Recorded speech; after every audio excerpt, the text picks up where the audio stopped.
Witty Santos. Negros on the run. Manalang. Pasa kay Alvarez, malakas, pero nandoon si Manalang to stick it back in. And to start the second half, automatic takbo itong Negros. Naagaw ni DJ Howe. Now, Paulo Castro preventing that fast break opportunity. Mga as back with that no socks. Wala ba tayong rule? I'm very curious about that rule. Always a reliable wingman for Bulacan, Pasig, Nueva Ecija, QC, Bulacan again, then now Parañaque. Pero alam nyo ba, si Marlon is now an enforcer. A losing record, alam naman natin si Marlon Monte. Battle-tested veteran na yan here in the MPBL. Ayan siya.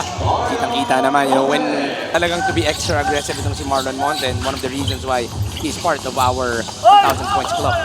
Sa nahalata ko rin na hindi niya alam Parang nagtataka siya. Hindi siya aggressive in the first half. Tas yung free throw, after yung first free throw, tataka siya. May technical problem ba sa table? Rebound, nakuha ni Mangahas. 59-43. Negros, abante pa rin. Kita mo naman si Marlon Monte. Kahit pa, nasa Davao pa siya They were playing in another league.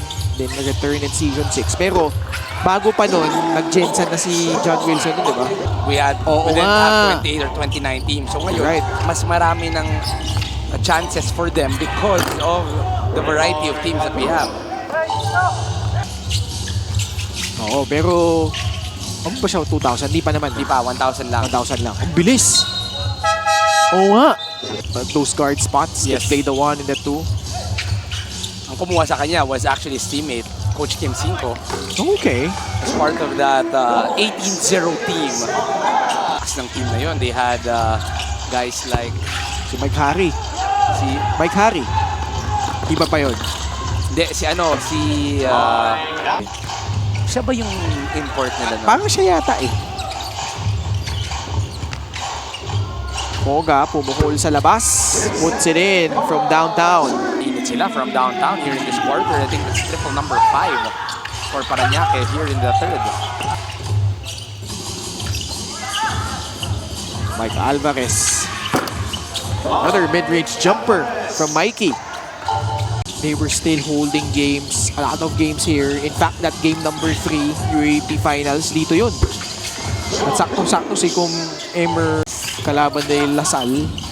Yung naalala ko lagi sa venue na to that 4-point play. Yung dad ko was an assistant coach in UP.